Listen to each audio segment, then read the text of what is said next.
Hello, I want to take a quick moment and talk about OMNIROM. As you saw, I did install 4.4.2, the 2014 February 5th build for the D800 from Vertigo. This is his cherry-picked OMNIROM. Okay, this one does include OmniSwitch. We'll talk about that here in a moment. One of the nice things here, you got system updates. You can check to see if there's any updates here. Check now. There shouldn't be any because there we go. This is the newest one. So, this is the LG G2 D800.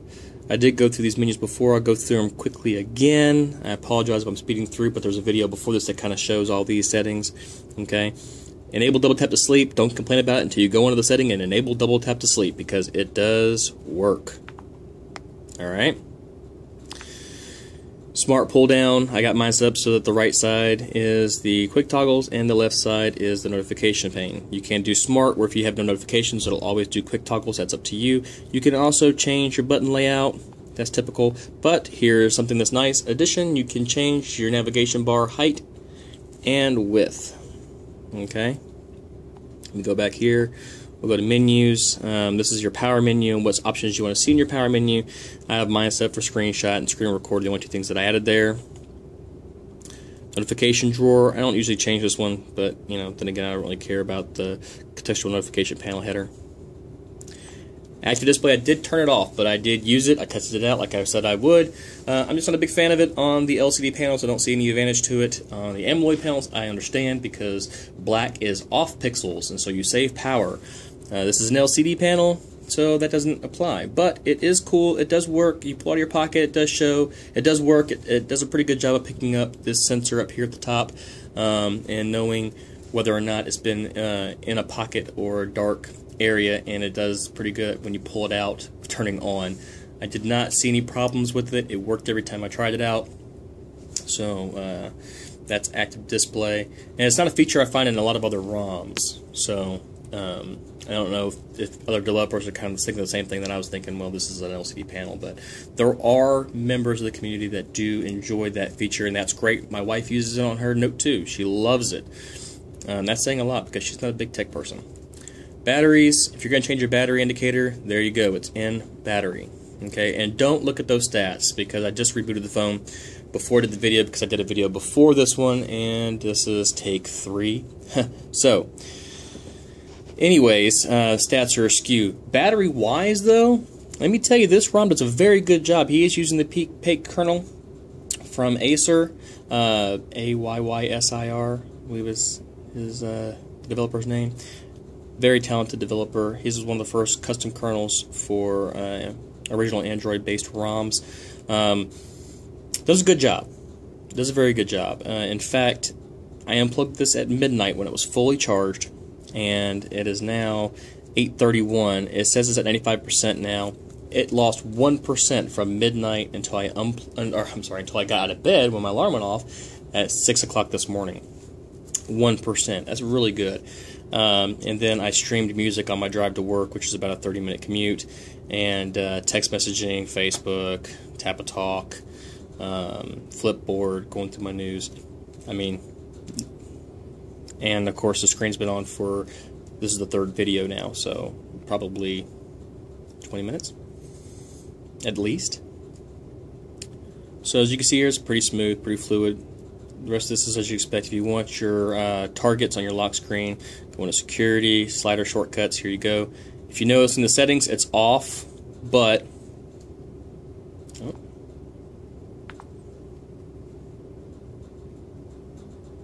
the lock screen, there it is. So not to worry, it's off on the settings. A small annoyance, but not a big deal. Alright, something that I picked up on. So let's talk about the OmniSwitch. Alright, to get OmniSwitch, you gotta enable it. So we go into the app drawer, we go to OmniSwitch. There it is, it's turned on. Your settings starting on boot, I got the setup for that. You can change the icon size, that's large, normal, small. I keep it at normal. I don't really notice a whole lot of difference in the size either. And the opacity, you can see that's darker, but if you go to 100%, it doesn't go to 100%. So it will never go 100%. Leave it at 90, it's fine. You can show memory usage, show app name, buttons, color, auto hide, manage your favorites, and of course favorites is this little thing down here. Alright, so benchmarks. Next, 8,312 on Dalvik. Okay, now let's get a focus. There you go. On art, I got around 12,500, 12,300. I think the lowest I got was 11,000, but the phone was pretty warm, and that does affect the benchmark. So as far as OmniSwitch goes, is it a make or break feature? No. Is it useful for me? Yes, because I hide my notification bar, so I don't have to swipe up and pull it up and then tap. I can just swipe over and there it is, and it's non-intrusive. Works pretty well. Other than that, this happens, by the way, and it's not all the time, so I'm not 100% sure on what's causing that. In fact, the last few videos was working fine, now it's not. So I have had some issues with OMNIROM on this build. When I first installed it, took a while for it to settle down. I had a couple small force crashes. After that, it kind of smoothed out. On reboot, it does take a while for this widget here to populate, which is unusual, and it continues to turn off the Wi-Fi on me, which now it's working. So that's kind of a small annoyance. Because I hide my status bar, I don't know when it's happening. But the price I paid to have all this extra screen real estate that I enjoy and how I use my phone. As far as free RAM goes, there you go, 1.13 gigs, not bad. That's actually really good. Sitting idle, not doing anything. I've seen it as low as 893 megs, you know, not a big deal. Knock on, knock off, again, like I said, it works. You just got to enable the knock off, and you saw knock on works, no problem. There's no halo. It's a feature you see a lot of people asking about. This is OMNIROM that's been cherry picked from Vertigo, so you know, I haven't seen an OMNIROM that has halo either. So, and halo's not a big deal to me, but there are those that ask about it. Theme engine, I did not see any theme support in here. Let's go through here.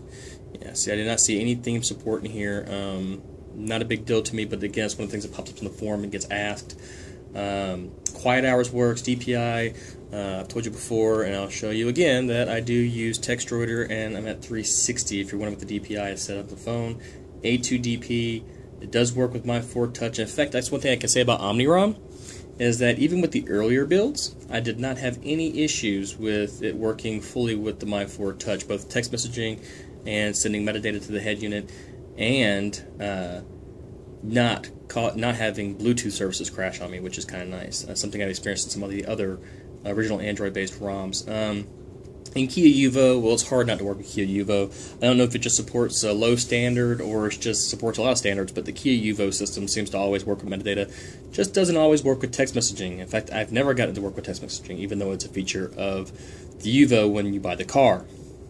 Small annoyance because my 4 Touch works so easily. You know, if you got a ROM that supports it. As far as the XDA community goes and the forums page for this, I'm linking down below. Vertigo is the developer. Again, he cherry picks. Don't ask him about nightlies, please. He's been asked before. He is working on it with the OMNIROM community and getting recognized and getting that going. So don't ask. It's been asked numerous times, and it's bad when you frustrate these developers because they're doing this for free. You know, occasionally somebody sends them a donation, somebody buys them a beer, quote unquote, whatnot, and you know, don't frustrate these guys. They're doing it for free.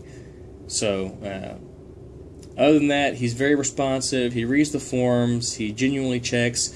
Usually, I think it's the 802, the D802 that he'll do first, and then the rest of the variants will follow after, because I think he has the D802, which is completely understandable. If you're going to report problems, always do a clean install and use Dalvik before you report any problems to the forum. And use Syslog, which is an app in the App Store. Alright, here you go. And all you would do is, once you have a crash, take a log, email it to yourself. It'll save on your SD card too. Okay. And post it up for the developer so they can see what happened and what caused it, and they can work on fixing it. Other than that, that's OMNIROM. If there's anything that you wanted to see that didn't show in here, well, I'm sure you wanted to see this. There we go. There we go. And we will put aside. Alright, so there you have their split screen there. This doesn't scroll. Some apps work better than others. Since this app doesn't have any scrolling, see, and there's no way to adjust the up and down. So there are some small things that don't work with the split screen, but for the most part, very usable.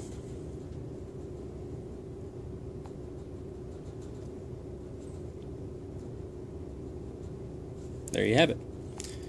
If there's anything else you want to see about OMNIROM, or you have any questions about OMNIROM, please ask me. Also, just so you know, other ROMs I plan on doing, and if you were just curious on how many forums I actually follow on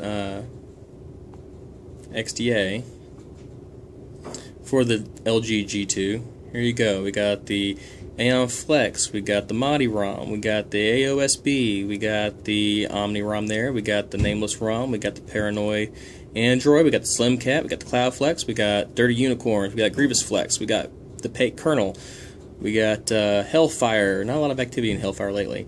And then Purity is what I'm using on my tablet. And Black Cherry, yes, that one disappeared. Don't know what happened with that one. But and I still go in there individually and check some of the other ones too. I just don't subscribe to them.